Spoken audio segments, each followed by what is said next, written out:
جو لوگ اس بات کو پسند کرتے ہیں کہ مومنوں میں بے حیائی یعنی تہمت بدکاری کی خبر پھیلے، ان کو دنیا اور آخرت میں دکھ دینے والا عذاب ہوگا، اور اللہ جانتا ہے اور تم نہیں جانتے۔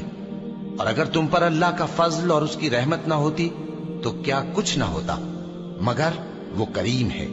اور یہ کہ اللہ نہایت مہربان ہے، رحیم ہے۔ مومنوں، شیطان کے قدموں پر نہ چلنا، اور جو شخص شیطان کے قدموں پر چلے گا تو شیطان تو بے حیائی کی باتیں اور برے کام ہی بتائے گا۔ اور اگر تم پر اللہ کا فضل اور اس کی مہربانی نہ ہوتی تو ایک شخص بھی تم میں پاک نہ ہو سکتا، مگر اللہ جس کو چاہتا ہے پاک کر دیتا ہے، اور اللہ سننے والا ہے، جاننے والا ہے۔ اور جو لوگ تم میں صاحب فضل اور صاحب مال ہیں، وہ اس بات کی قسم نہ کھائیں کہ رشتہ داروں اور محتاجوں اور وطن چھوڑ جانے والوں کو کچھ نہیں دیں گے، اور ان کو چاہیے کہ معاف کر دیں اور درگزر کریں۔ کیا تم پسند نہیں کرتے کہ اللہ تم کو بخش دے؟ اور اللہ تو بخشنے والا ہے،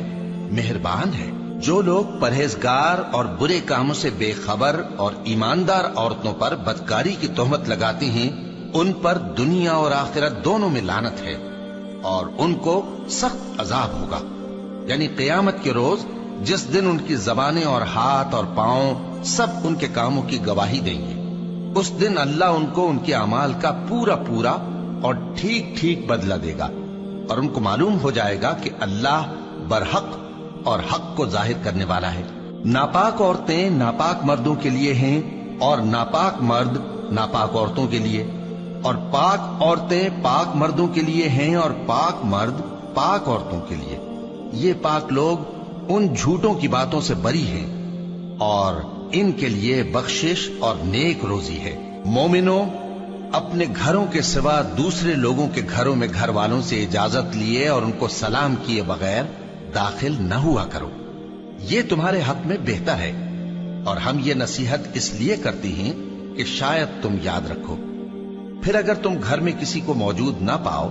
تو جب تک تم کو اجازت نہ دی جائے اس میں مت داخل ہو،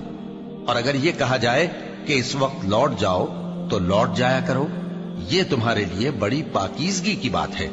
اور جو کام تم کرتے ہو اللہ سب جانتا ہے۔ ہاں، اگر تم کسی ایسے مکان میں جاؤ جس میں کوئی نہ بستا ہو اور اس میں تمہارا اسباب رکھا ہو تو تم پر کچھ گناہ نہیں، اور جو کچھ تم ظاہر کرتے ہو اور جو پوشیدہ کرتے ہو اللہ کو سب معلوم ہے۔ مومن مردوں سے کہہ دو کہ اپنی نظریں نیچی رکھا کریں اور اپنی شرمگاہوں کی حفاظت کیا کریں، یہ ان کے لیے بڑی پاکیزگی کی بات ہے، اور جو کام یہ کرتے ہیں اللہ ان سے خبردار ہے۔